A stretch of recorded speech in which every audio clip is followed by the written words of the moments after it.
Good morning, everyone, and thank you for carving out 120 minutes or 2 hours to talk about cybersecurity. And what we're looking at here, one would say, why are we doing that? And this is why I always start with what you're seeing on the screen. And this is the our friends from Fortinet. This is their threat map. This shows active attacks. Now, one may look at this map and say, it's not too many, but understand that little caveat here, they only show 10%. And the reason they only show 10% is if they were showing 100%, it would be nothing but straight lines. So they kind of limit this to 10% just so they can kind of get a good visual. So that's why we're going to discuss what we're going to discuss today. So that is cybersecurity. So let me switch over to my deck here. Just a second here. There we go. All right. So cybersecurity. For those that don't know me, my name is Neil McGarry. I am the Director of Information Technology at Delaware Valley Trust. I've been here for over 21 years, and I've been in this space since 1988, 1990s, when I started as a DevOps, a developer, and then I moved into security and network administration and all of that. So I go back, way back when Windows was just a thought. So let's move on. Now, I'm going to break this down a little differently. This is not going to be a discussion for IT professionals. That is not what we are going to cover. What I am going to cover is specifically focused on the end user. What do you need to know about this cybersecurity thing that's out there? So I've broken this out. This is a 2-hour webinar. I do give a break around 60 minutes. We'll take a good 10-minute break, get more coffee or, hit the restrooms or do whatever we need to do. So what are we going to cover today? User awareness. We're staying informed, using trusted connections. This is really, making sure you're using a secured website. Passwords. I am going to beat that to death. Unfortunately, I am that guy that sits there and sends you an email and says, you got to change your password. That's me. There's reasons for that. And I hope that by the time we finish today, you'll kind of understand my point of view and why this is so important. Passwords.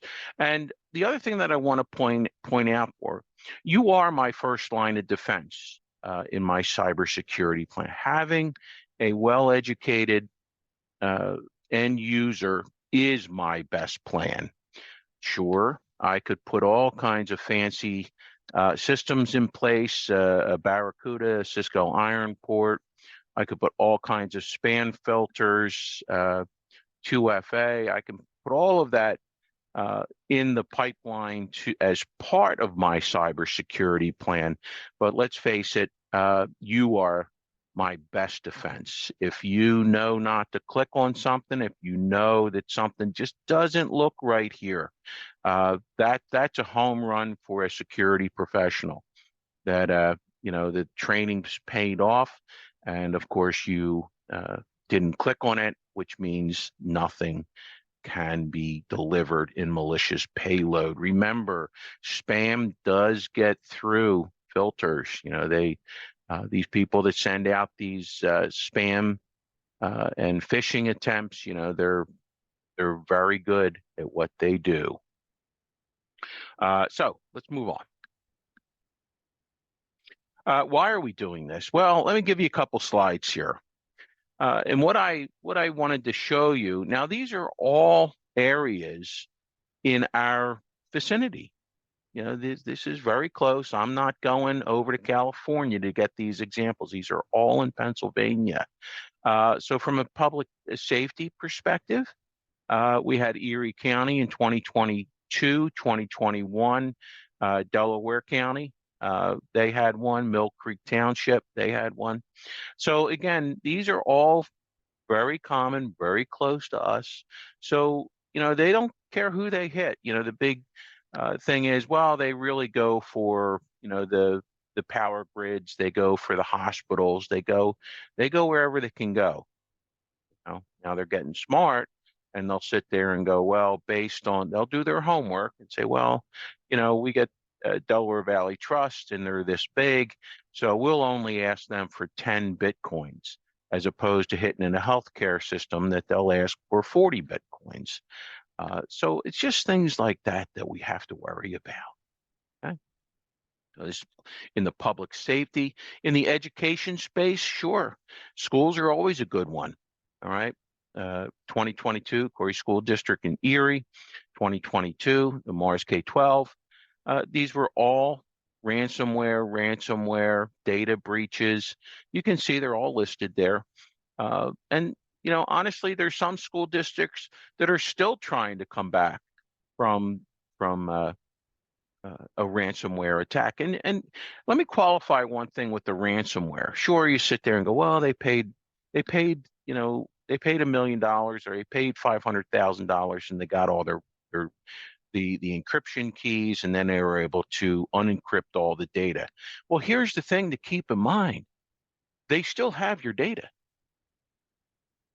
It's not like they're going to sit there and wipe the data from what they have. They can still take the data.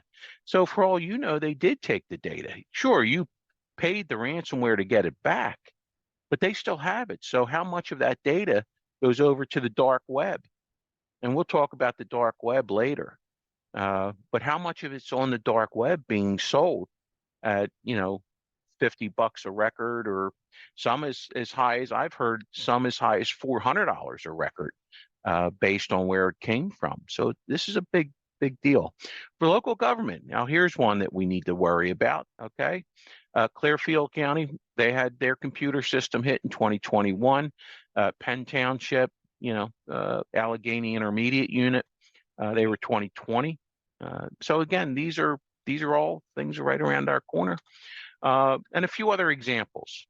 Let's go through just a few examples. We all remember the pipeline. All right. Stop petroleum production, no gas, none of that. Again, they paid nearly $5 million in ransom, got some of their data back, and they were able to move on. But again, this was just an email that came into accounting, and that's how they got access to it. Just as something as simple as email. And that's one of the reasons that we really go to town on phishing and end user training. What doesn't look right? And that's what you'll have to do. So I'm not sure. I know Monday is the worst day for me. When I come into the office and you open up Outlook or whatever you use as your email client, and sure enough, there's 50 emails in there, on a good day. On a bad day, there could be 75. And depending on how you filter your emails, there could be even more. So how do you go through them to say, A, this is an email I'm going to open? Now, after I open it, now remember, if I open an email, no payload has been delivered. If it's from a bad actor, even opening the email does not issue the payload. You have to click on something, or something has to be executed within that email. So again, I have a system, only probably a third of my emails just automatically get deleted. This doesn't look right to me. I don't know this person. Now, again, I understand if you're in the public sector, that's kind of difficult if you're dealing with the public. I get it. You have to open the email just to see, what this resident is asking for. Okay, I get it. Sometimes you have to open the email just to find out what Neil McGarry is asking. But then once I open it, what am I going to do with it? How much time am I going to spend with it to, God forbid, if there's another embedded file in there, like the Colonial Pipeline? Here's a link to your invoice. I saw this article and I'm very concerned as a township resident. And there's a link there. How do I know it's okay to click on this? What doesn't look right? So what I'm asking for now, that whole process may take you 3 seconds. Yes, I'm going to open it. Okay, I'm going to open it. Boom, open. And now I'm going to sit there and go, okay, here's a link. That's another second or so. I'm going to click on that too. So what I'm asking, hopefully I'll make my point by the end of this discussion, is rather than taking that 3 seconds, 4 seconds, 5 seconds, I'm asking to add a few more seconds there with a few of the tricks that I'm going to show you here when we get to section number 2, to say, well, I'm going to have to dig a little deeper. So that's what I'm asking for. So I hate to add to your schedule, but I'm hoping to convince you that this extra 2 or 3 seconds is well worth it, because it certainly would have been worth it in that accounting department. Here's ransomware that shut down the healthcare system over in Ireland, and the links are all here. We can share these with you. The electric car, I kind of throw that on there just to kind of keep it on here. I've always kept this, and that is the electric car was hacked by a drone that was flying over it that Bluetoothed to the car. So it's not always, remember, these hacks are not always via an email. This was a drone that flew over the car and then attached to the Bluetooth system. And all the cars today, all the newer cars, they all have some kind of Bluetooth. I mean, how do you think it knows you're you and it automatically unlocks your car? Or you get in the car and all you have is a start button. You don't have that, 1970 Dodge Duster that you had to actually put a key in. And that was the most advanced, part of the car. So again, you have to worry about this. It's not just email. Bluetooth, do you standardly walk around with your Bluetooth on your iPhone or your smartphone? I keep mine off. I turn it on when I need to have it on. I turn it off the other 80% of the time. And that's why, because that's still a vulnerability that you have to worry about. So I just kind of keep that on there. And again, this is in the slide deck. If you wanted to read the article, the URLs are in there. And interestingly enough, Tesla actually has a competition every year for someone to break into their cars. That's what they do. Every year they do this. Whether it's by Bluetooth, whether it's by an exploit, but they always try to do this. So, they realize that this happens. This is another interesting one. And I'm going to talk about the township in general. All right, your township, your borough, your authority, whatever the case may be. This was really an interesting one. UPMC. It's much like the Target breach that happened many, many years ago. But this was a UPMC breach through a vendor account. So this vendor account, which was an approved vendor, they did work for UPMC, but they got hacked, which allowed them to come in through a vendor access. That vendor access then promoted itself to be an admin account, and then they were able to go anywhere they want. Now, here's the interesting thing. Like, who's on the hook for that? Is it the vendor or is it UPMC? And the answer is it's still UPMC's problem. So know who's in your network. If you have controlled access, if you HVAC, your SCADA system, whatever the case may be, if you have vendors coming in to monitor, to fix things, know who's coming in and what is their policy. How often do they, refresh those passwords? How often? What happens when one of their employees leave and they had access to your systems? What do you do? What is their policy? So know who is getting access to your system is where, the big point here, right?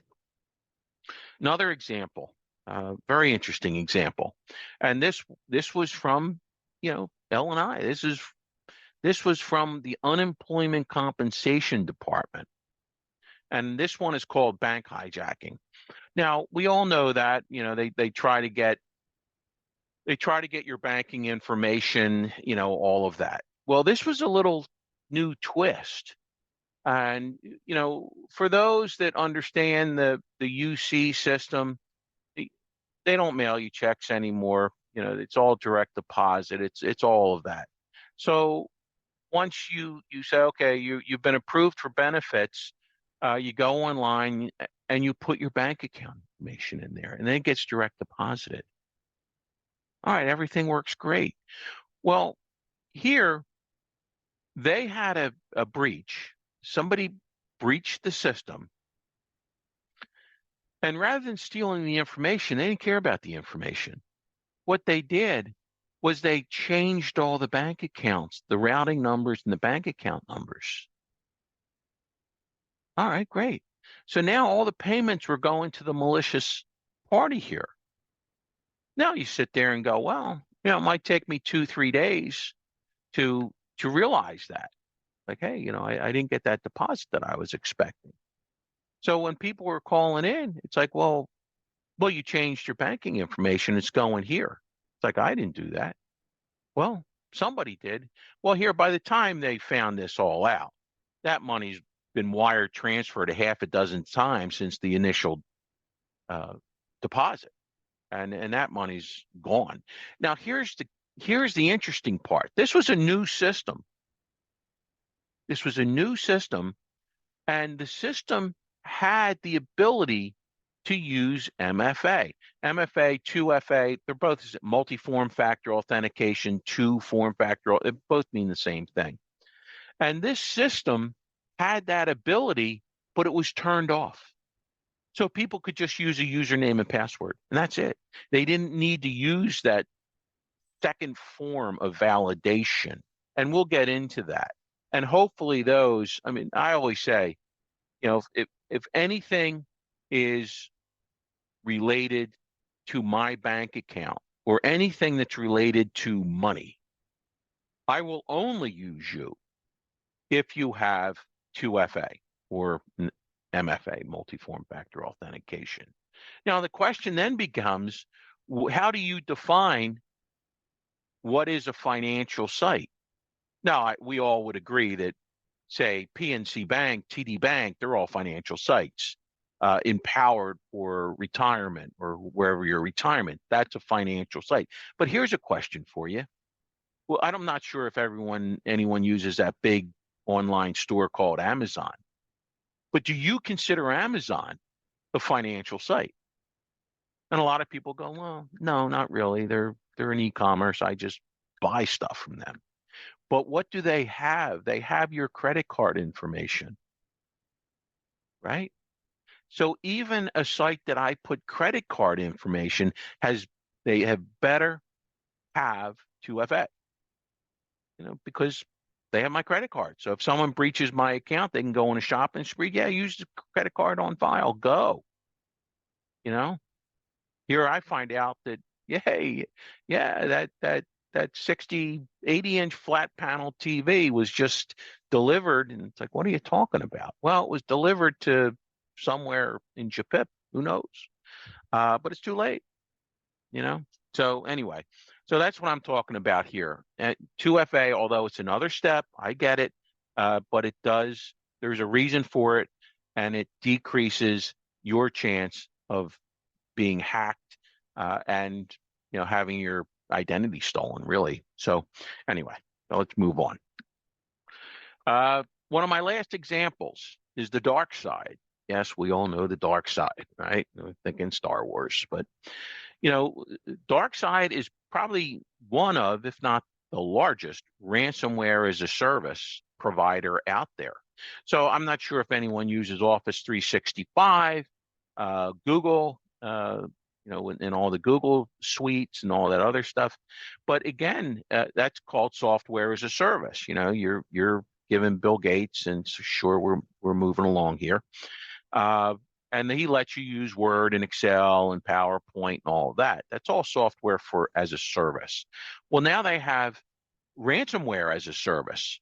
If you don't know anything about launching a ransomware attack and you want to do it, sure, you just hook up with one of this dark side, or there's hundreds and hundreds of these. And again, this is why we have the dark web. This is where you find these people. I'm not promoting to use the dark web or to launch any kind of ransomware attack, but I need to make you aware of how easy this really is. But they can go to the dark web, they can find an affiliate, and then they'll sit there and say, okay, fine, we'll charge you $1,000, $500. It just depends on the scope and all of that, this other thing, how many people it's going to go out to. And we'll take 10% of the profit. We'll take 20%, whatever the case may be, whatever the split is. And again, you can see, how easy it is to do this. And look at that. The affiliates, 74 million. The dark side developers, 15 million. So they just split the profit. It's unbelievable how simple this is. All right. So that's really what I want to stress. It's not, it's not coders that have been doing this for years and years and years. Now anyone can do it. They just hook up with a dark side developer and they can launch whatever they want. Okay. And then, of course, my last example is our friends from AI. And yes, we have all been hearing quite a bit from AI. And let it be known that AI, yes, it will have a role in cybersecurity, and worse yet, in cyber breaches, ransomware, social engineering. AI will be just as effective, if not more effective. You just added another layer of complexity to what we have to fight against. And you'll see them going into social media. We'll talk about social media coming up, but again, really, really dangerous when we get into AI. For all the good it can and it will do, there's a slippery slope on the other side that we have to be careful of. So again, one of my few things that has me a bit worried with this whole AI stuff. All right. Now, this is probably the most complicated slide that I have in my deck. All right. And people have had to explain this to me, but it is the rhetorical persuasion. How do they get you to click on that link? And there's all kinds of, there's all kinds of ways of looking at this. I had hours of discussions with my daughter on this one, which was a psychology major, and how this all comes to play. But again, it's very simple. Three points to the triangle: the logo, the audience, and then the speaker.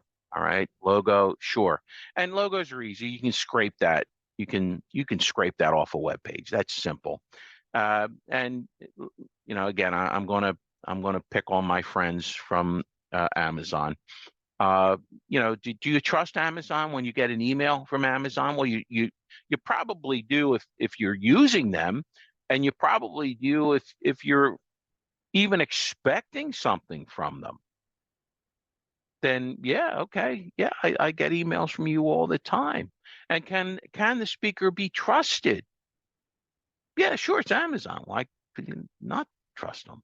Okay. So that's the way they kind of lure you in. All right. The same with the charities.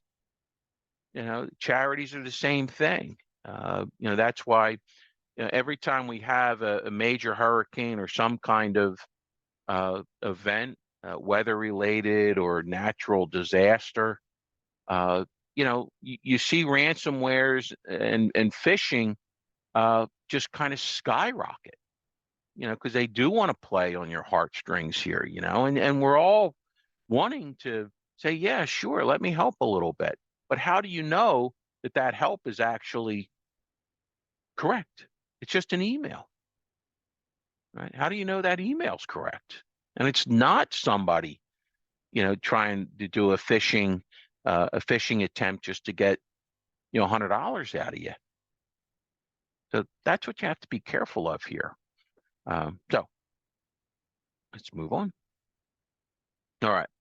So let's go through some types of attacks. All right. That's the first hour is always the types of attacks and why we have to do this. The second half is hopefully to help you prevent. Okay. Types of attack. All right. Some of these things you don't have to worry about, denial of service, a DDoS attack, that's more of something IT departments have to worry about when you click on something and then it launches its payload and it basically starts flooding your network with outbound internet requests and basically takes down your network because the network is too busy doing all this other things and you can't do your job. That's really a DDoS, as we call it, a DDoS. Man in the middle, that is something you have to worry about. I'm not sure if anyone jumps on Wi-Fi access points, whether it's at the hotel, whether it's at Starbucks, whether it's at Dunkin' Donuts, wherever. You have to be careful of this. They're unencrypted. How do you protect yourself from that? I mean, look, I do this all the time. Even when I vacation, my wife knows. It's like, well, wherever we're going to vacation, it has to have Wi-Fi, because the guy over here needs Wi-Fi. But how do I protect that? I mean, I'm going to protected site. I'm looking at information. I'm looking at PII data. I have to be protected. How do you do that? So we're going to talk about that. That's one that you do have to worry about. Drive-by attack, sure. That's just the unintentional download of malicious code. Sure, we do that. You click on links on the internet, click on links, you download something, whether it's an image, whether it's a program, whether it's freeware, and free is not always free. So, they kind of bait you out there for freeware. You have no idea. And don't get me wrong, I'm even talking about the applications on your smartphone. All right. Does anyone, it's a free app from iTunes. It's a free app on the Google Store. Be careful. Know what you're downloading. And that goes to your apps on your smartphones. You really have to pay attention. Do I really need this app? For all you know, it's phoning home, wherever home is. And it's dumping data from your smartphone to that server. Maybe it's just using it. It'll be used for a vishing or a social engineering attack or something like that. And we'll get into those. But understand that does. Password attacks, sure. Password attacks are great because I'm not sure if anyone uses any websites that your username is your email address. Drives me crazy. All right. And yes, I fall in that category all the time because that's part of the vendor's mindset. Well, your username is going to be your password. Well, you know my username already, right? nmcgarry@dvtrust.com. What does that give you? It gives you 50% of my credentials. Right out of the block. Well, you know half of them already. You know my username, nmcgarry@dvtrust.com. You don't know my password, but then I can start doing a brute force attack and just pounding this server with a different password, a different password, a different password. Now on good ones, they'll sit there and go, you 6 tries, and then you lock out the account. But there's a lot of sites that is not the case. So you have to worry about password attacks. They're alive and well, and we're going to talk about password attacks when we get to social engineering. SQL injections, that's more of a coder thing. Same with cross-site scripting, but I have to put them in the list. And then of course we have eavesdropping, shoulder surfing. Who's looking over your shoulder? Yes, it does happen. Trust me, it does happen. Do you put privacy screens on your smartphones? I know I do. It drives them crazy when they're trying to scan something on my phone at Wegmans because they can't do it because I have a privacy screen on. But anyway, but you do have to worry about it. And then the type of phishing. Phishing is a global term, but there's a lot of different levels of phishing. Vishing, SMS, that's the text message. Does anyone get a text message that their UPS delivery is being delayed and there's nothing but a link there? Anyone get a text message that the sheriff is on his way, and if you click this link, you can remediate the problem and they won't come to your house? All of that stuff.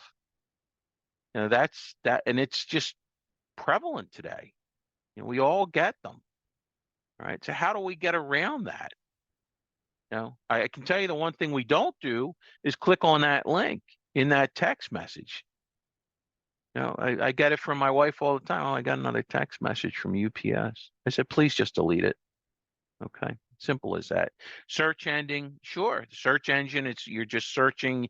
You click on a link, you download malicious payload, and then boom, you're hit. Spear phishing and whaling, that's a very targeted attack.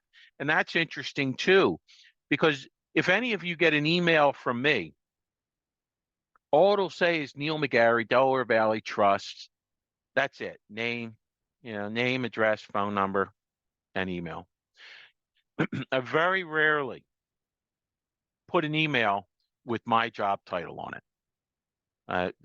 If I'm lucky, I use that maybe 5, maybe 8%. I do not use it often.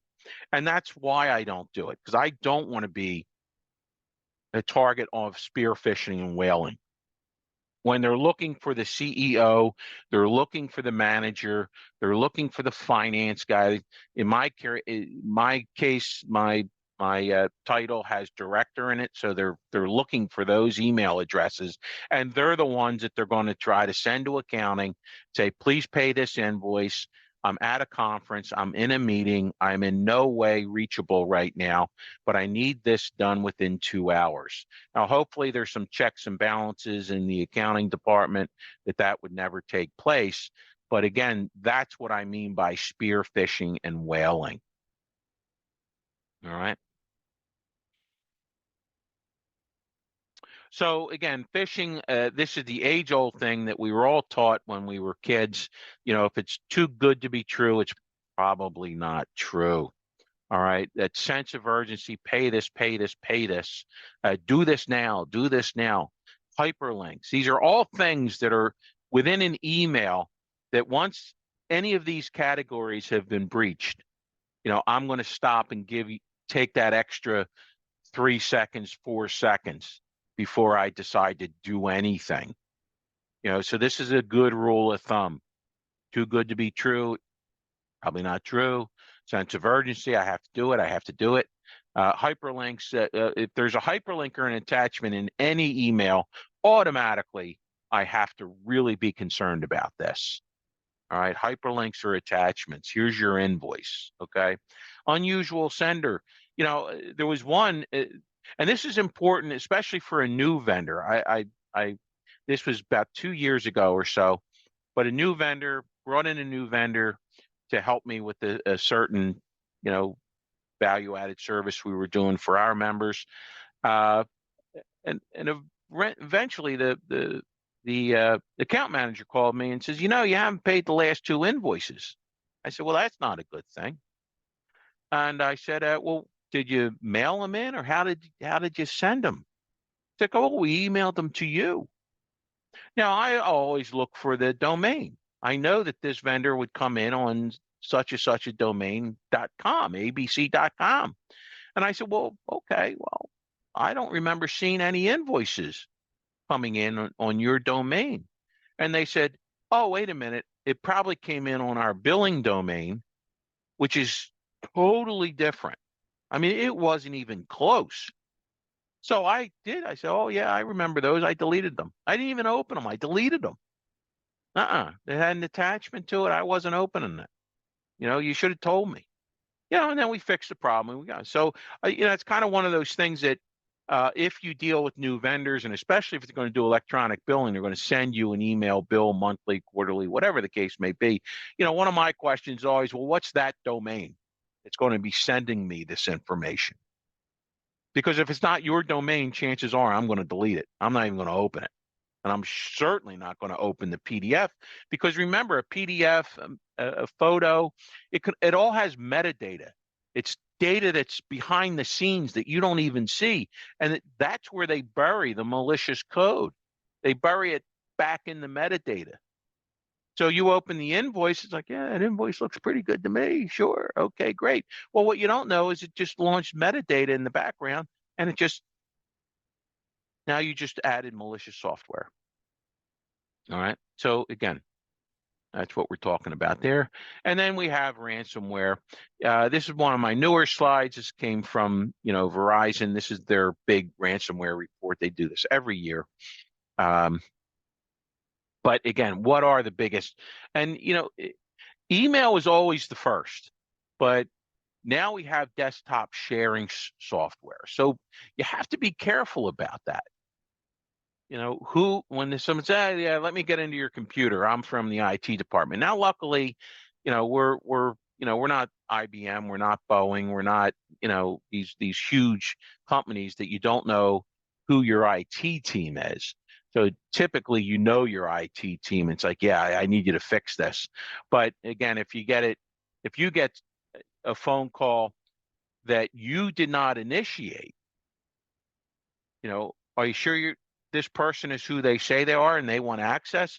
Yeah, I'm going to send you an email. It has a link on it. Click on the link, and then I'll be able to get access to your computer, and so be careful of that. If you get a cold call saying, well, I'm from your IT department, or I'm from your third party, I know a lot use third party administrator. There's a lot of real good ones locally in Montgomery County, Chester County, a lot of good ones, Bucks. But know who you're talking to. Just don't give people carte blanche to your network. So it was interesting how desktop sharing software overtook email. But then we have the web applications, and then the direct installs, which is I clicked something on the internet and it loaded malicious, or direct installs was something that you got freeware, you put it on your smartphone. That's really what we're talking about there. So again, just be careful of this, all this stuff. All right. I know I'm doom and gloom. Oh, I repeated that. All right. So let's, again, you've heard me a lot, and I do have some video in here that, picture says 1,000 words, especially a video does too. So let me just switch over, because I am going to play this one video. Bear with me.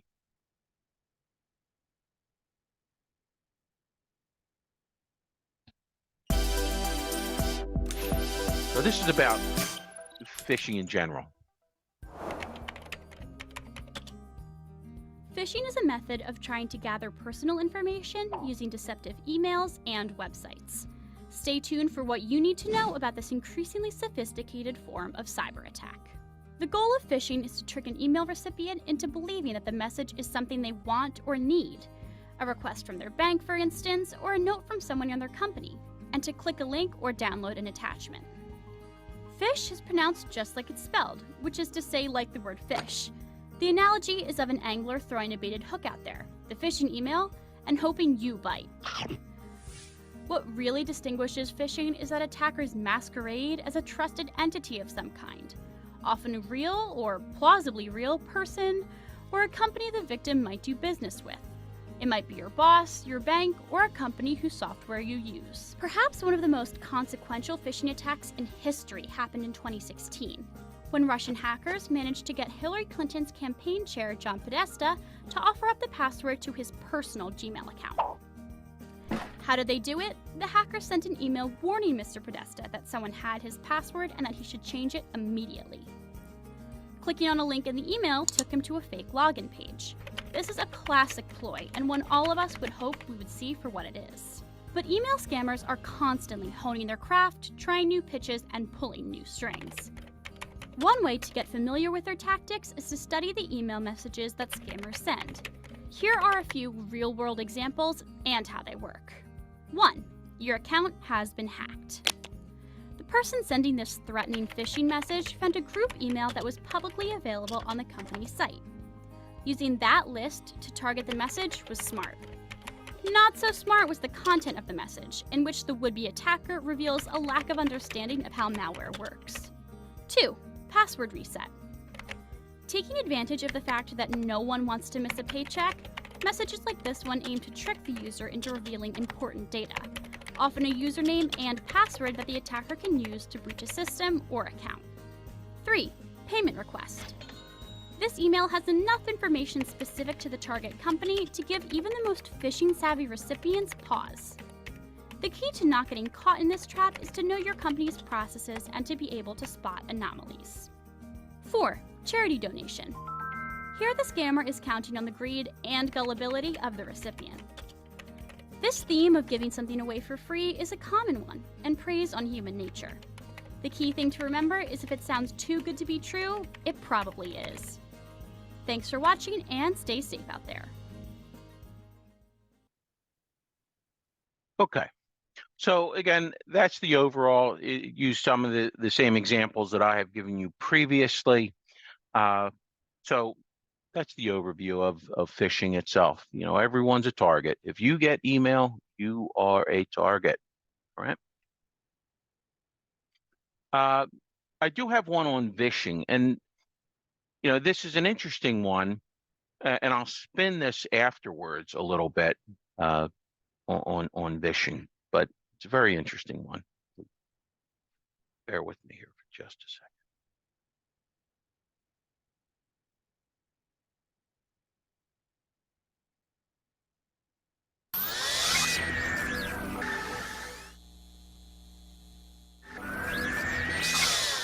Invited Chris to hack me with his team, but they're going to hack me using social engineering, which is essentially hacking without any code. They just use a phone and an internet connection.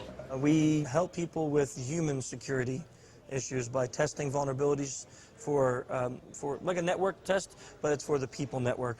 We test those vulnerabilities, see where the holes are, and then help people learn so they can patch them. Can we try some of this? Can we try some? Yeah. See if it works? Yeah, we probably could have our star visher here make some phone calls as Let's do it. Sure. Do you want to do a sample phishing call? What's phishing? Phishing is voice solicitation, and basically what you do is you use the phone to extract information or data points that can be used in a later attack. Let's do it. Okay. Who are you going to call? Maybe I'll call your cell phone provider Okay. and see if I can get them to give me your email address. I bet they're good. I bet they have my back. But yeah, go for it. I'm going to spoof from your number, so it's going to look like it's calling from you. Okay. Hi, I'm so sorry. Can you hear me okay? My baby, I'm sorry.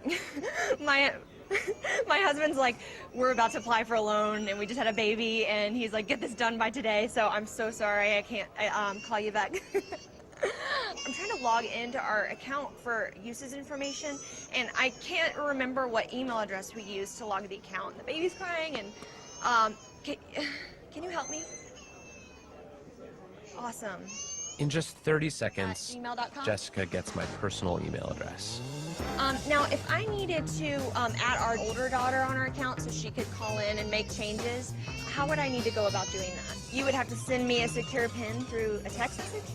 Yeah, well, the thing is, I don't think I'll be able to receive a text message if I'm on the phone. Shh. Oh, I'm not on there either?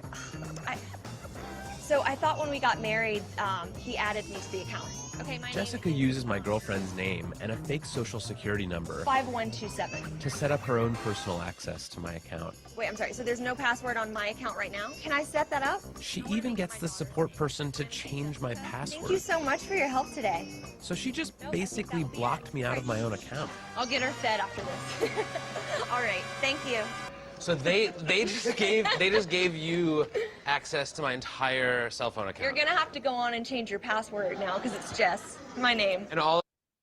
So again, and that was social engineering. Yeah, and you know, we give our cell phone numbers out all the time.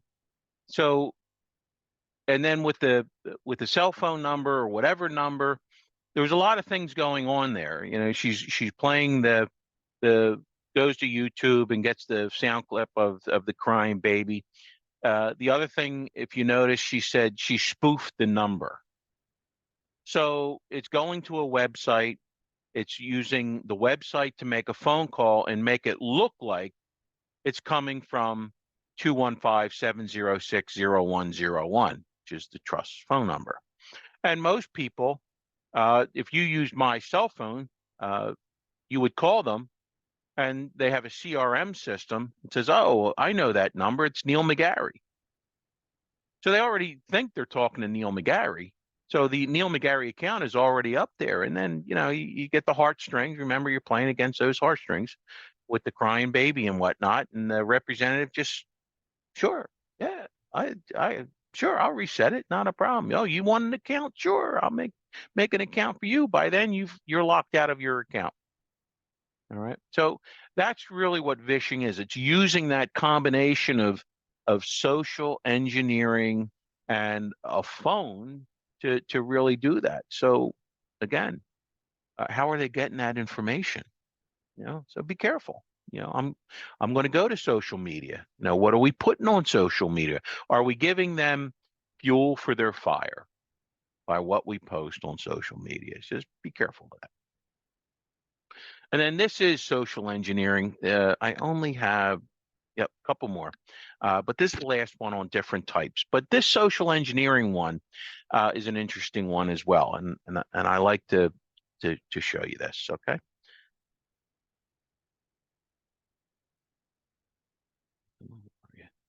There you go.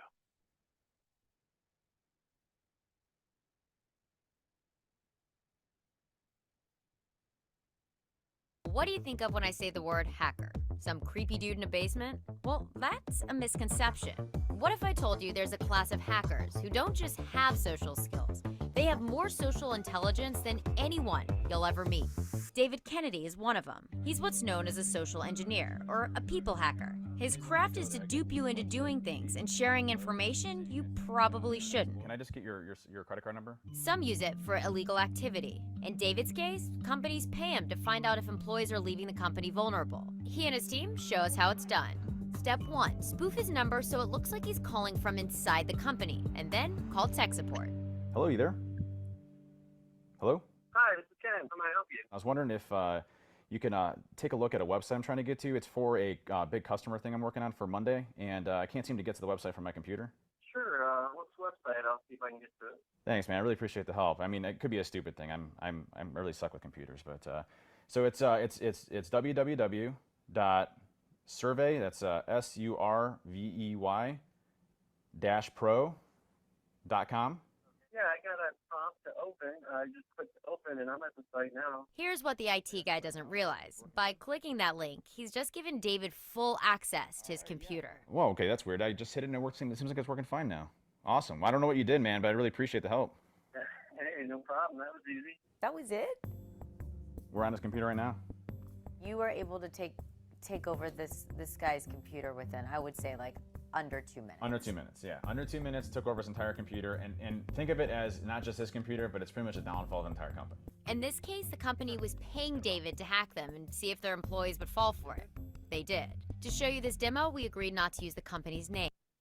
Yeah, no surprise there. But again, that's how easy it is. I'm going back to the example of when I said, let's say you received a phone call from your third-party administrator or IT administrator. It says, look, I've got to take control of your computer. We're fixing something. Or somebody calls you and say, look, we're your vendor. We're Delaware Valley Health Trust. We're going to deliver your invoices via a website. We just want to make sure it's all functioning correctly. So could you just go to this URL and then click on that button that says view invoices?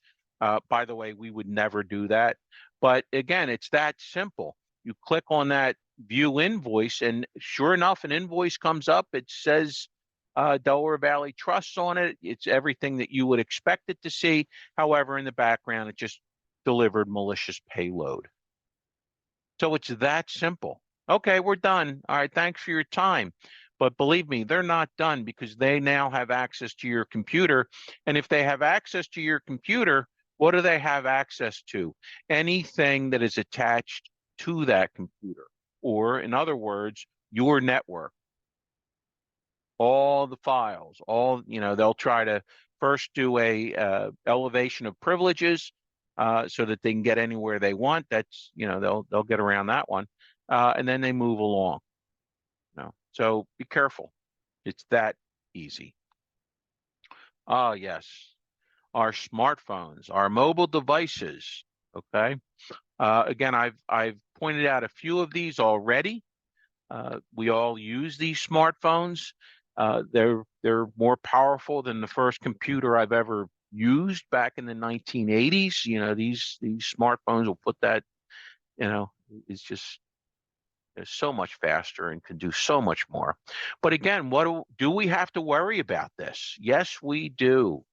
Now, the old adage was, if anyone, it's like, well, if I always open the email first on my smartphone, on my Android device or my iPhone, and that's the way I do it. Well, that is just as dangerous because remember, one thing malicious software can do is it stays dormant on this device until it sees that you've attached to a network wirelessly, and now it starts sniffing around that network to see if it can find a vulnerability, if there's anything on that network that I can get access to, and if I can, I will try to exploit that.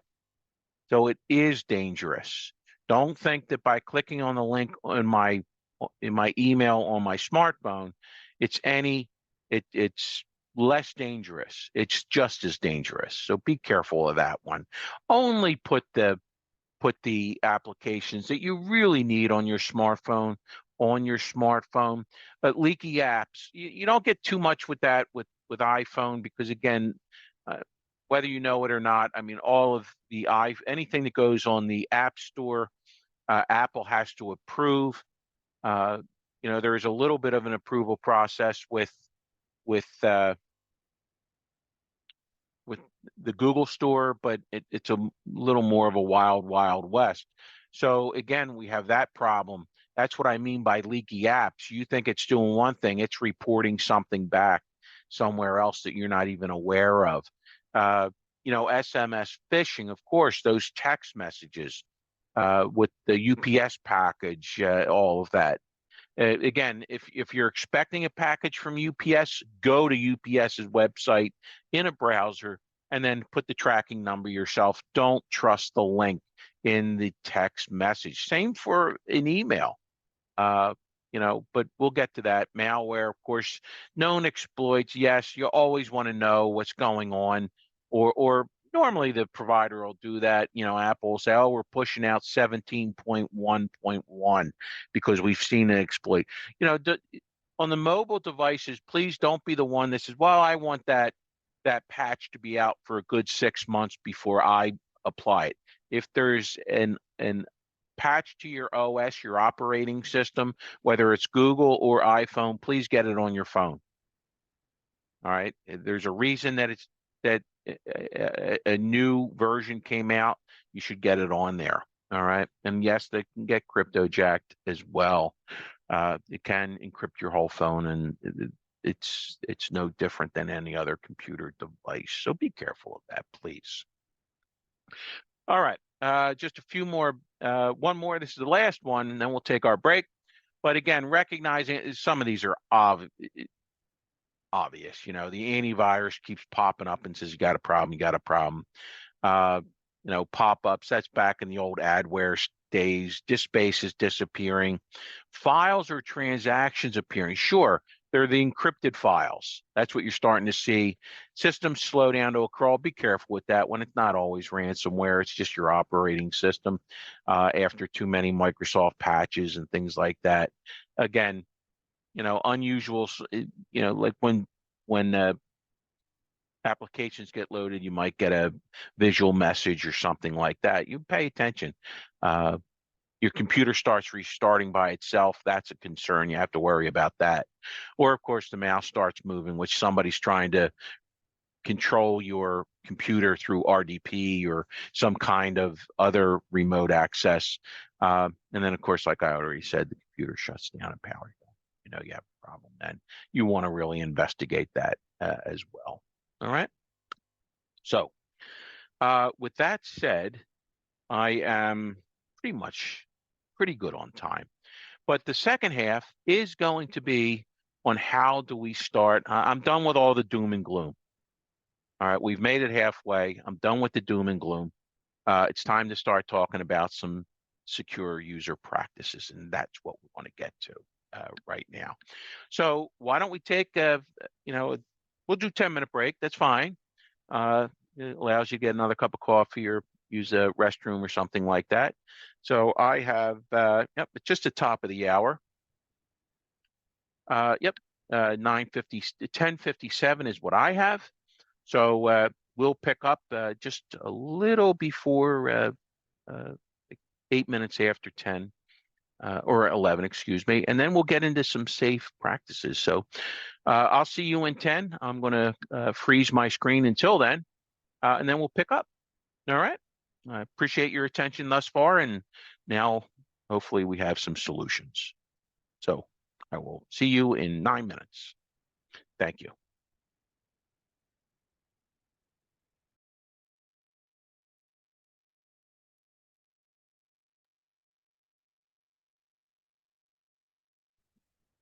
Okay, welcome back, everyone.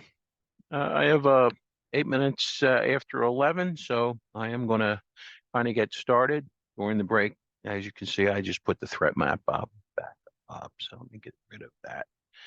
So what we're going to do now is we're going to talk about some user practices. Hopefully you can, apply to your daily routine to help us with some of these issues. Okay.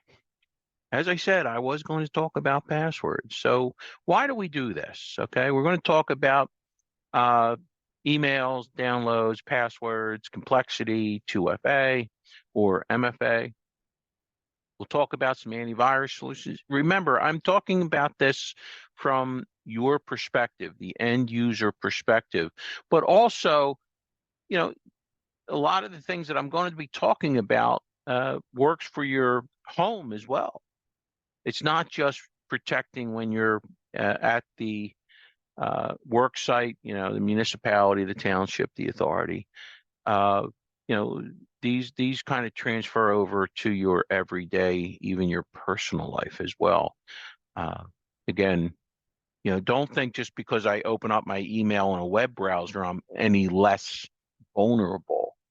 You are vulnerable. So all of these things have to do with that.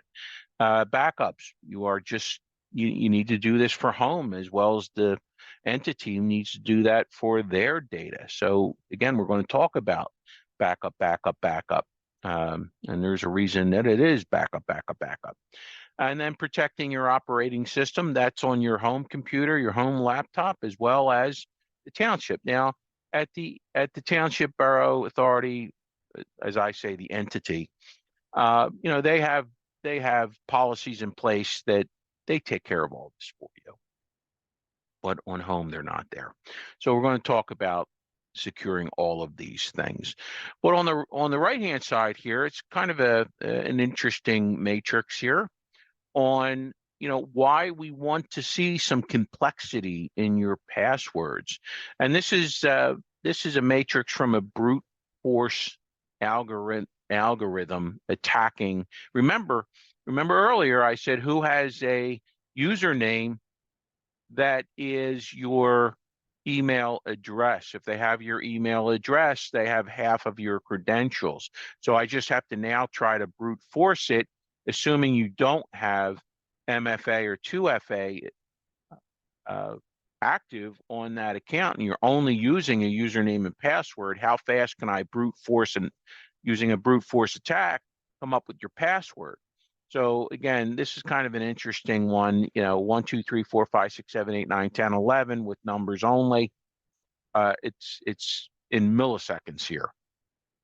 Um, as I go and I start adding uppercase and lowercase, and I start adding alphanumerics in there, which I don't have any passwords that don't have alphanumerics. You know, the amp, the ampersand, the dollar sign, explanation, whatever the case may be.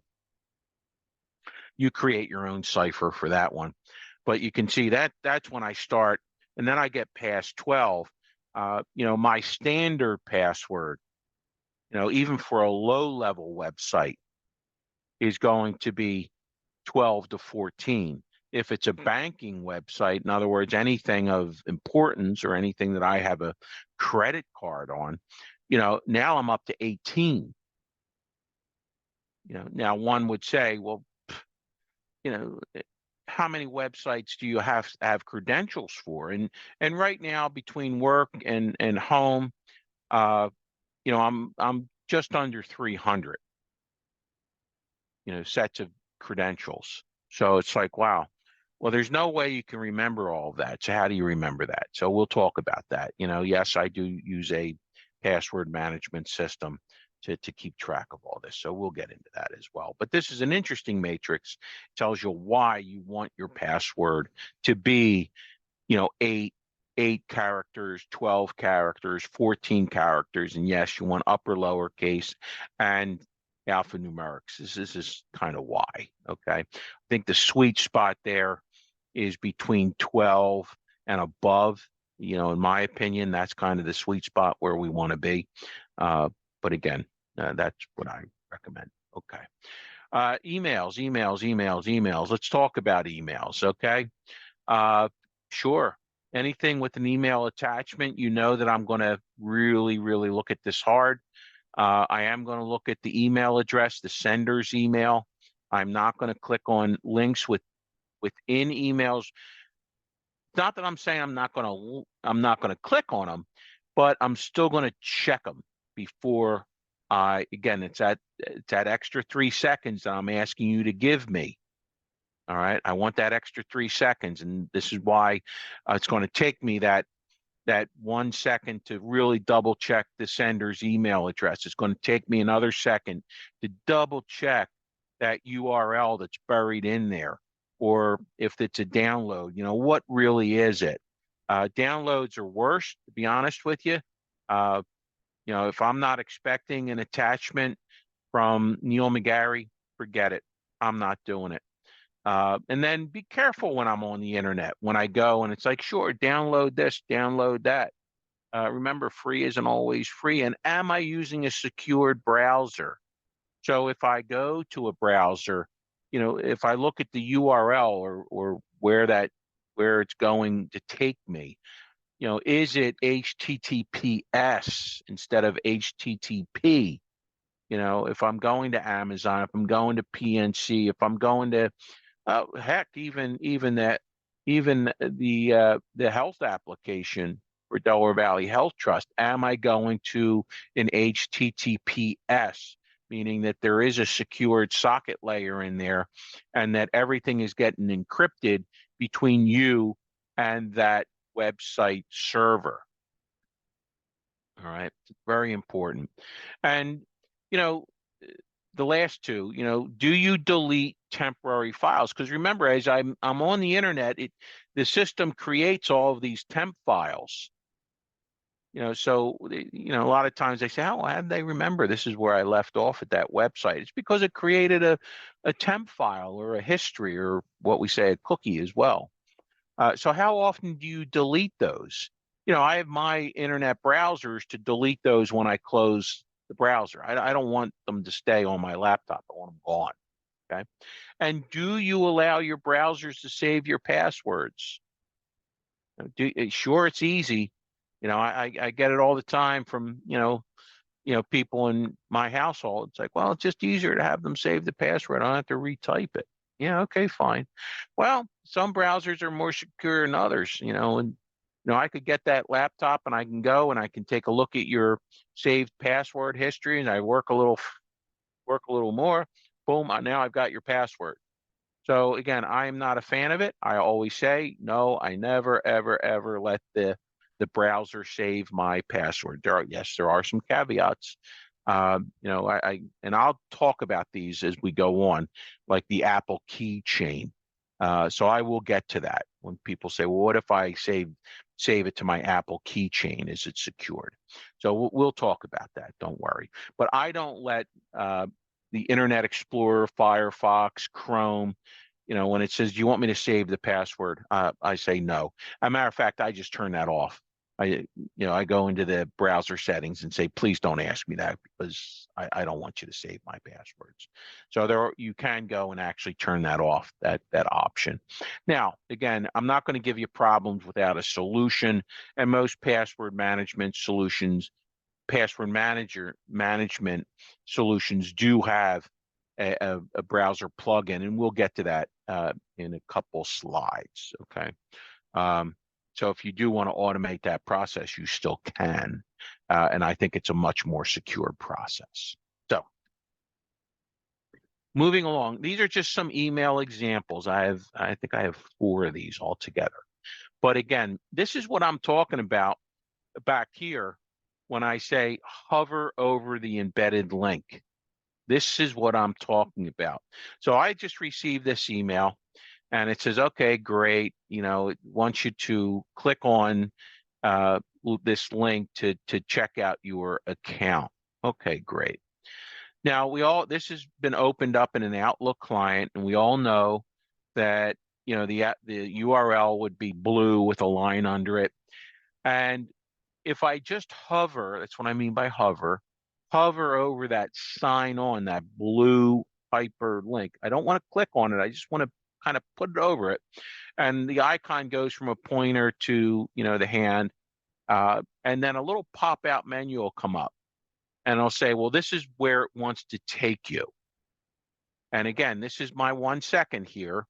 And when I do this real quick, pops out the URL, and here's the URL that's exposed to me, www.russianmafia.ru/steal your money. For God's sakes, do not click. So I would think we would all agree that looking at this URL, this is not something I want to click on. All right. I would be expecting something from dvtrust.com, not russianmafia.ru. That's what I would expect to see. I'd expect to see, Amazon USA, and look for spelling here. Please look for spelling mistakes here. You want to make sure this is here's my review process right now. And of course, hopefully we would say, no, I'm not going to click on this. I'm just going to delete this. Okay. Plain and simple. Another ones are friends from UC Davis.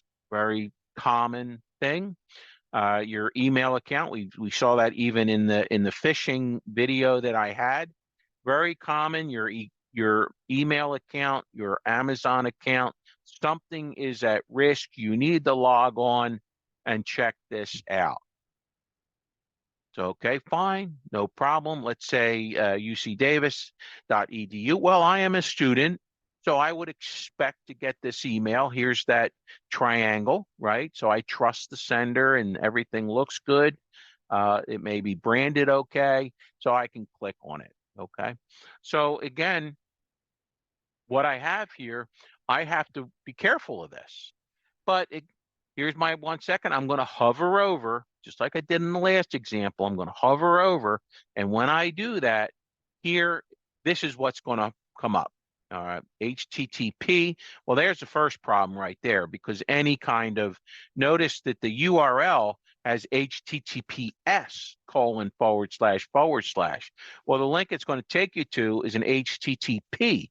There's not a S. There's not a secured socket layer protected site. That's the first one. Well, what does that tell me? That tells me that the link that's being displayed in the email does not obviously have to be the link that it's actually going to take me to. And then it goes commercialcleaning.kiwi.nz, blah, blah, blah, blah. No, this doesn't make sense. Something's not right here. I'm not going to do it. Now, let's assume that, well, I am a UC Davis student, so this does concern me a little bit. What am I going to do? Well, nothing prevents you from opening up a browser, going to your account, using your browser, you're typing it in, you're using your own bookmarks or whatever the case may be, and checking your account out that way. So my rule of thumb here is if I ever get an email saying, hey, your account is at risk, I don't care if this is UC Davis, I don't care if it's Microsoft, I don't care if it's Amazon, TD Bank, PNC, it makes no difference to me. I'm not going to trust the link in the email. I'm just going to open up a browser and go to my account on the browser. And I'm going to log in and I'm going to say, well, lo and behold, no, my account's fine. There's nothing wrong with it. So I got that satisfaction of knowing that my account is not at risk. Everything's okay. But the last thing I'm going to do is click on the link embedded in the email. The last thing I'm going to do. All right. Cool. Moving forward. These are my friends from Lehigh, and this is the exact same scenario. All right, is exceeded. Okay, fine. There's something wrong with your account, and the only reason I put this on here was this email was not opened in an Outlook client. This email was opened from webmail. You know, your Verizon webmail, your Office 365, and instead of using Outlook client, you're using a web browser. So remember in my last example over here, it pops out, little window pops out, says, here's the email here's the URL it's trying to point you to. Well, in this example, because you're in a browser, nothing pops out at you. But what you will see if you hover over that click here, in the lower left-hand corner of that window is where it will actually take you. And you could see here, wow, that's not even close of being a Lehigh. And don't be confused with, after the .com/Lehigh. You'd expect Lehigh to be over in what we would call the domain name that's directly after the //. All right, you would not see it after the .com or .org or and that's the other thing. Why would Lehigh.edu point you to a .com when it's talking about your student portal access? It's obviously going to be some type of Lehigh.edu. Not going to be a .com. So that's the kind of scrutiny that you have to give these emails. That's why I'm saying, in total, I may be asking 3 seconds of your time, but adding 3 seconds to your time is probably a whole lot better than taking down the network, which may or may not, even on a quick restore, you're still dealing with 2 weeks. So I think 3 seconds is a pretty good trade-off. All right, so that's the only reason I wanted to show you here, that if you're doing it on a web browser, look to the lower left-hand section of the window, because that's where the redirect URL will be displayed. Okay. Of course, we have our friends from Amazon. Yes, I use Amazon. I'm sure many of you. And again, that's why I look for spelling. Look for spelling. Amazon. You look at that domain name up there from the sender. Amazon's not even spelled. Okay. So again, spelling counts. And really, would Amazon say "Dear Client"? No, they're far too advanced to just say a "Dear Client." It's going to say, Mr. McGarry. It's going to say Neil. It's going to say something like that. They know how to do mail merges and get your name. It's not going to say "Dear Client." Okay. So it's just things of that nature. But again, if you want to do this and you think that your account may or may not be suspended or compromised, what am I going to do? Simple. Just open up a browser, go to Amazon.com, and then log into your account. Don't trust the URL in the email. Okay. And again, these are some polling questions I used to have. I kind of asked these earlier about the strategies of what do you consider a bank account?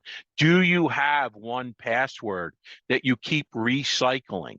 If we were in a group session, you know, I maybe look for hands, or we have polling question things, but responses. But anyway, that's my point. Do you use 1, 2, 3, or 5 passwords, and you just kind of revolve around them? Are they just names? For example, I know someone that used to, doesn't do this any longer, but the password was "I am good." Great. I am good. Great. Never, ever, ever use, I am good. All words in the dictionary, that's the first thing you use in a brute force attack. You use words from the dictionary. All right. So do you kind of mix it up? That's why, do you take a name and do you make the A's an ampersand or an at sign or something like that? Think about that. You can take a name that you know and replace the A's with the at sign, the G's with an ampersand. I don't do any of this, by the way, but and then you can create quite a strong password just by creating your own little cipher, and we're going to get to that in a moment. And then, do you have a different strategy for financial websites? Very important. As I said, once you go financial, or once you go into a site that I'm going to put a credit card, you automatically go to 18 characters for your password. 18. That I admit I'm wrapped too tight when it comes to this stuff, but 18, that's where I start. All right. Some go as far as 21, but anyway. And then, do you use 2FA? All right. Again, if I'm putting a credit card in there, I'm not even going to use you unless it's 2FA. If it's a bank, I'm not even going to use you unless you have. I've left banks because they didn't have 2FA. All right. It's that important to me. Okay. Creating a cipher. This is what we just kind of talked about real quick. Creating a cipher. Here's an example, McGarry. Okay, fine. Something I know, McGarry, 1989. So I have my last name. I have a year that's monumental to me, 1989. It's not just a year. So again, how am I going to make it? How am I going to make it secured? Well, in this case here, if I just put the A as the at sign, okay, I'm getting there. It took 12 seconds to crack this with a password cracker. If I come over here and I've added an ampersand, it's not too bad. 2 years, I can live with that. I'm getting a little close. If I come over here, remember, passwords are case sensitive. So here in McGarry, I have a double R, so I made that second R capital. 6 years. So I'm getting close to what I like. And then I would end up with something that looks something like this. Remember, that's that year in reverse. And then you shove a $sign on the end of it. And now 9 million years to crack this with a brute force password cracker. And again, my URL that I used to run this test is on the slide. You're more than welcome to do this. And again, that's on the slide deck that we can send out to you. But again, that's what I mean by creating your own cipher. It's something and then you just kind of stick with your own little cipher, whatever that cipher is. In this case, I use the at sign for A's, I use the ampersand for G, and I use the $sign for S. Okay? Pretty simple. All right. But it does create quite a strong password. All right. So moving forward, what is 2FA? I think by now we all know what it is. Multi-form factor authentication, 2FA, same thing. But what is it? It's something you know, something you have, or something you are. Biometrics, things like that. A lot of the HP laptops come with a little fingerprint scanner, and then you can swipe it, and that's how it knows you are you. But it's very, very important. Now, the multi-form factor authentication, it comes in a lot of ways. You can use an app on your phone. You can use the Google Authenticator, the Microsoft Authenticator. There's all kinds of authenticators out there. And even the password management systems, most of them have their own authenticator. So there's a lot of ways to do it out there. And the one on the right-hand side, this was years back. All right, this was not recent. This had to have been 3 years ago. And I had a Nest account, and it was for a camera. It was in our garage. And honestly, I only did it because I wanted to make sure that the garage doors were closed. So, because I was having a problem on one of my garage doors. So anyway, long story short, this was, of course, 7:31 p.m. You can see it on the text message there. And, one thing that happened was I started getting all these email alerts, ding, ding, ding, ding, bing, ding, ding, ding. And here what it was, somebody was trying to do a brute force attack on that account. And I started to get, well, here's the 2FA, here's the 2FA. Well, they can't get to that because it only comes to my phone. So my account was protected. And that's the point. That is exactly the point right now. All right. Without it, you can't get in there. So it was now. What happens if you get that? There's the question. What was my response to this once I got there and this happened? All right. Well, the response is I logged on and I changed the password. That's the first thing I did. All right. First thing I did. All right. Just as precautionary measure, I still did that. So you have to be careful of this one. Okay. Password. Remember how I said earlier about I don't want to, I did not want to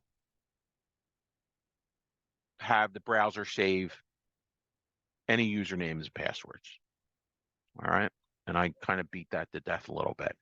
So here's one, the password management systems. These are systems that actually are designed to hold, they're encrypted. They use these are all acceptable by the Department of Defense. So they use 256 bit encryption. They're all there. Now, yes, one may say, well, wasn't LastPass in the news for I guess by now it's a little over a year or so back, maybe 18 months. But yeah, they did. They had an account that was breached. It was a developer account, but never kind of got to the vault account. So I'll give you that.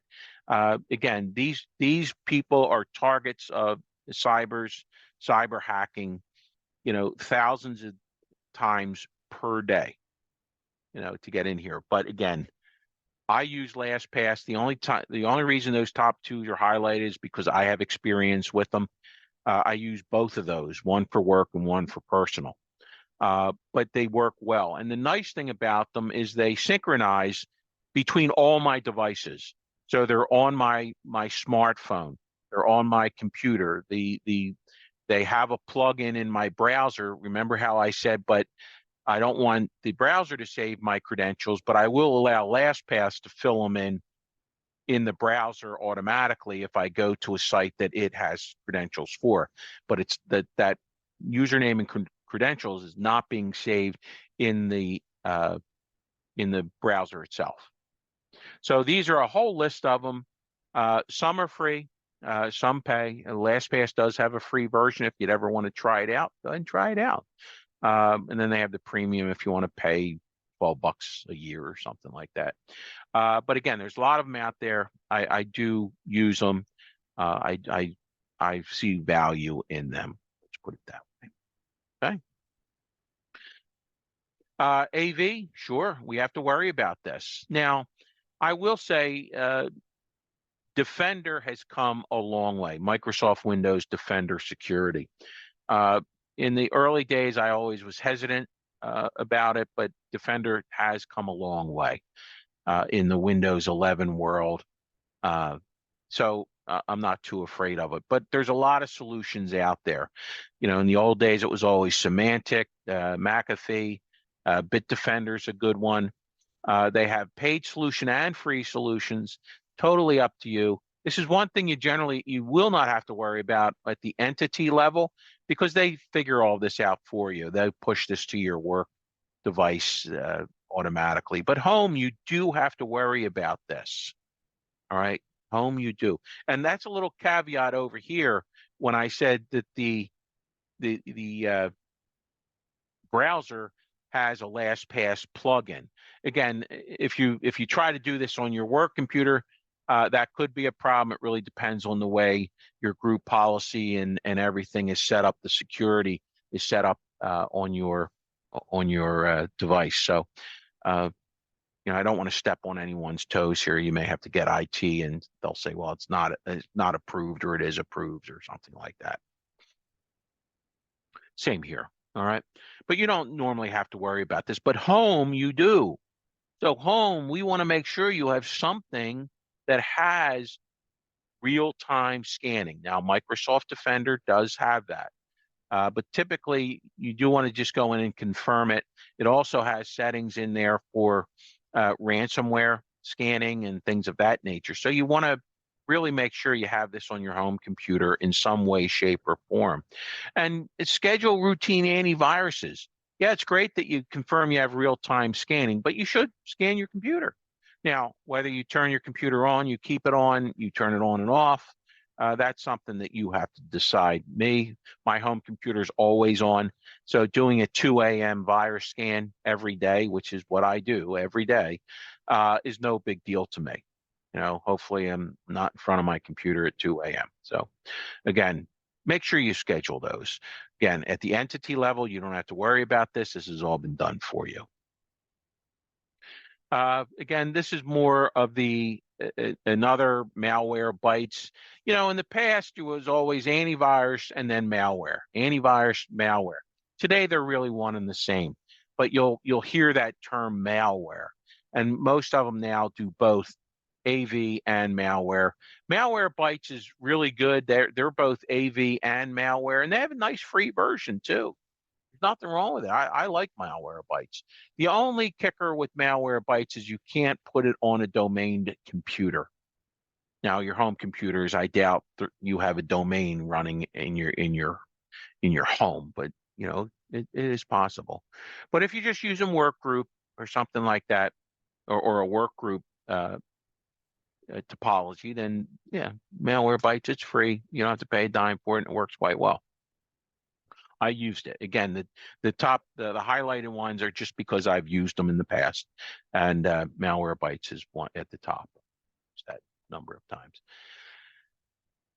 Earlier, we talked about your vacation rental, the Starbucks, Dunkin' Donuts, anywhere that I hop on to a public Wi-Fi network. How do I actually secure that? Well, I secure that with a VPN. That's the way I secure it. I always fire up a VPN. Again, the top two are highlighted because I have experience with them. I use them both, NordVPN and Norton Secured VPN. I go away. I'm at a hotel. I was just at a conference, and sure, I'm going to jump onto the hotel. But again, once I get on the authenticated on that Wi-Fi, the second thing I do is actually fire up NordVPN or Norton's, depends on the device, because that keeps me secured. Now, if you go, one caveat, you can only have one VPN running at a time. You can't have two different VPNs running concurrently. So in other words, if you're trying to VPN into your entity's network, then you would just use that VPN client, whether it's Cisco, whether it's Fortinet, there's a lot of them out there. Then that's what's doing your secure. But it is actually creating a very secured encryption tunnel between you and wherever you're going. Whether that's just surfing the internet, whether it's going to the entity's resources through their own VPN connection. So understand what the VPN does. It does have some value. These are not free. You do have to pay a few bucks for this one. They're reasonable, but they come back and they give you quite a good amount of protection here. All right. If we don't have it, you jump on a rogue wire, because that's what people do. They'll put a access point in a backpack. They'll make it look like it's a Starbucks or a hotel or something. They'll get you to log on. And then what happens with no VPN, they'll just put a packet tracer, and they're looking at all of the packets that are coming through. And guess what? Those packets are going to show them username and passwords. Okay. Now, if whatever you're logging onto is protected by 2FA, then their chances of getting into that account drops by 80%. I mean, think about that. Just by invoking 2FA, multi-form factor authentication, whether it's for email access, VPN access, or whatever access it is, all right, you drop the potential of being a victim by 80%. Now, we all know that ransomware, the primary delivery factor there is email. So if you could prevent that by 80% just by invoking MFA, do you think that's a good deal? I mean, yeah, I think that's a pretty good ROI, to be honest with you. All right. Just by that one step.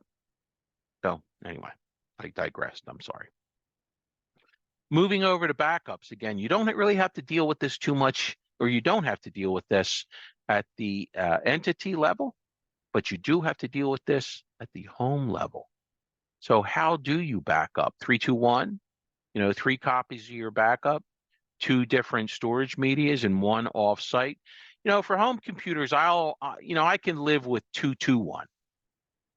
All right, 2 copies of your backup. All right. At the business, you always want to go 3. But for home, I can live with 2. All right. 2 different medias, and then one of them is offsite. So again, whether you're backing up to a USB drive, that's always good. You plug it in, you do it, and unplug it. That's an important, I don't want to gloss over that one, because how does ransomware work? All right, first of all, let me ask you this. What's the best protection against ransomware? Well, the best protection is 2FA. But if you are a victim of ransomware, what's your best defense? And that's your backups. Your backups are your best defense. You have good backups, then you're safe. It's no problem. All right. I can restore everything and I'm hitting the ground running. If I don't have good backups, then we have some real problems. So again, backup, backup, backup. Now, here's the thing. How does ransomware work? Well, ransomware encrypts anything that it has access to. So if you plug in a USB drive, and I'm going to say, I'm just going to back up on this USB drive, and I'm going to keep it plugged into my computer the whole time, even when I'm not backing up, I'm just going to keep it there because I don't feel like unplugging it. Well, what does that mean?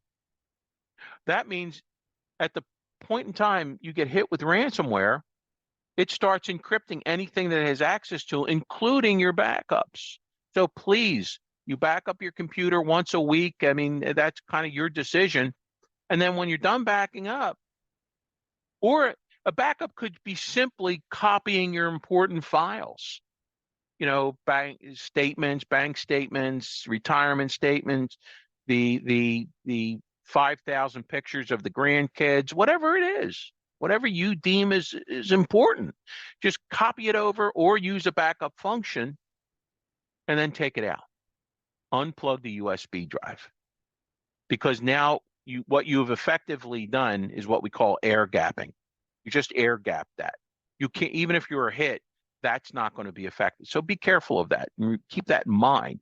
So where do I store them? Offsite? Well, there's a lot of things there.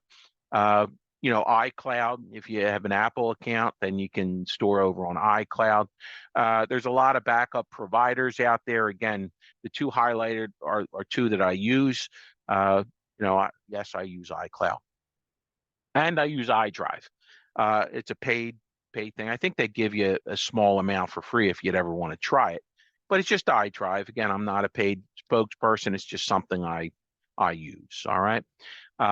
So far as the home, yeah, you could use a USB stick, an external hard drive, network attached storage if you really have a lot of data. But again, once you back it up, you want to detach it. You want to air gap it. You don't want it always on that computer. Okay. All right. Coming down to the home stretch here, we have protect your operating. Once again, don't have to worry about this at the entity level, but you do have to worry about this at your home. All right.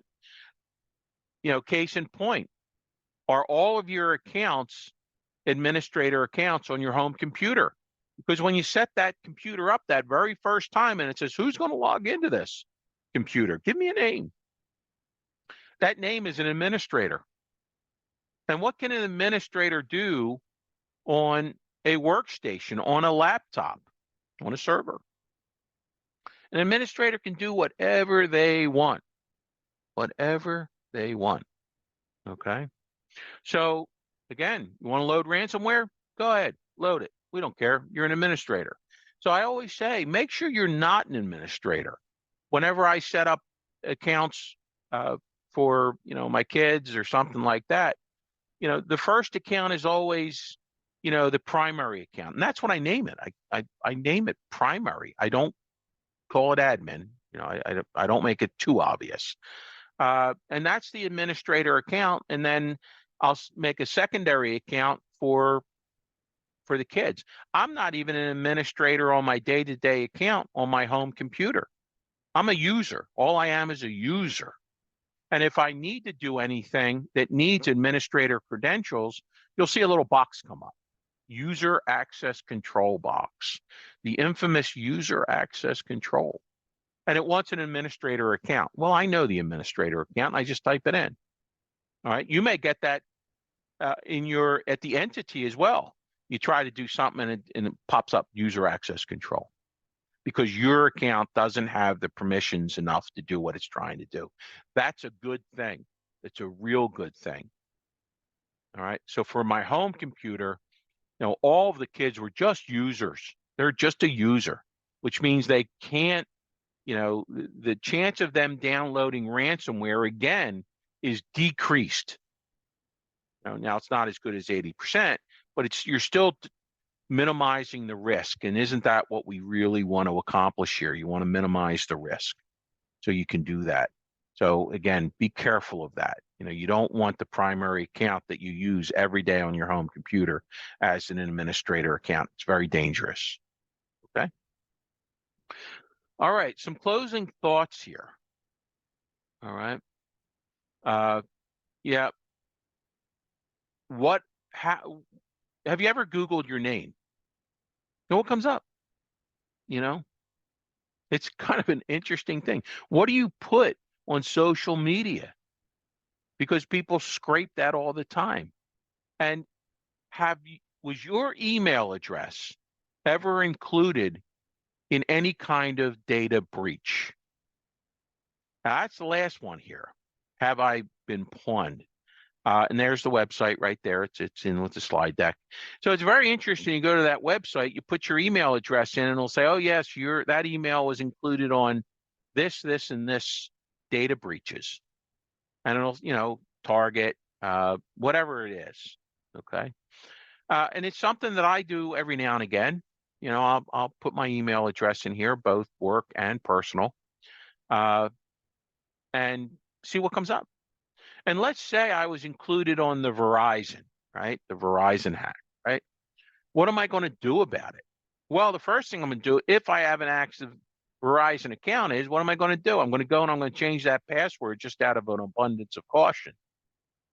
And I'm going to make it a long and nasty password too. You know? So pretty interesting. All right. And for my final closing thoughts, I have just one more video I'm going to leave you with. Bear with me.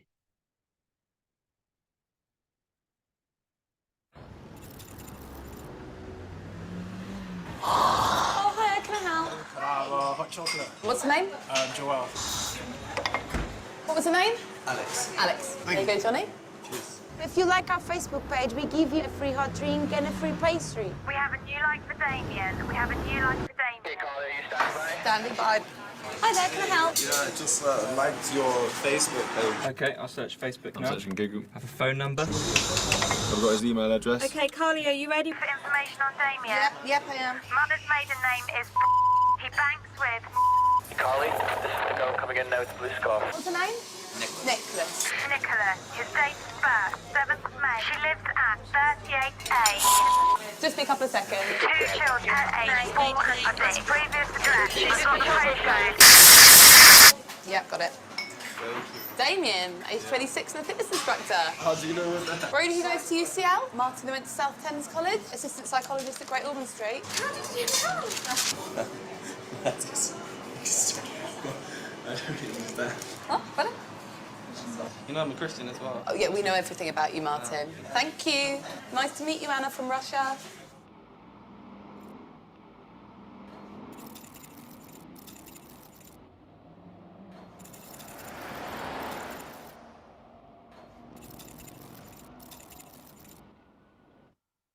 Yep. So that's what I like to close with. Again, in full disclosure, I am not a social media person.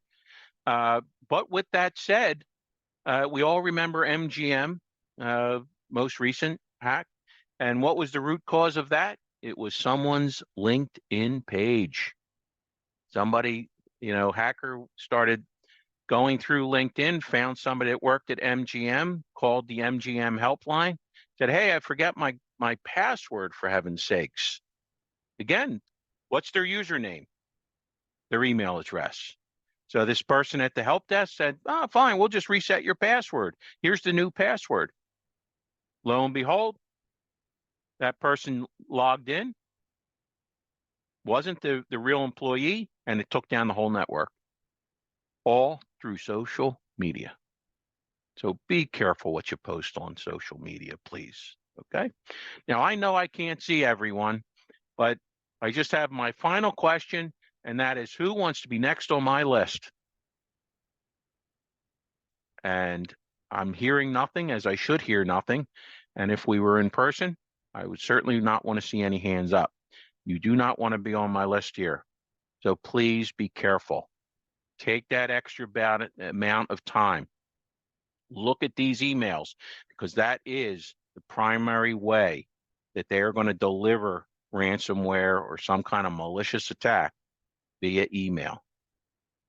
All right. 2FA is not a bad thing. All right.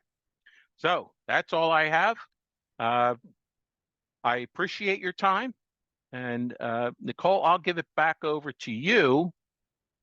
If we have any questions, I'm happy to field any questions. Before I change my screen, my information is on there for those that don't know me.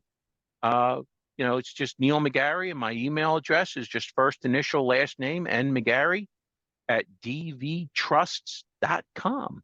So if you're anything like me, about 3 minutes after we conclude this, I'm going to come up with a question. If you have one, you're more than welcome to email me, email Nicole. She'll get it to me, and I'll email you back an answer. So we're only here to help. That's all we want to do. So with that, I am through with my presentation. I do appreciate everyone's time. Do we have any questions by chance?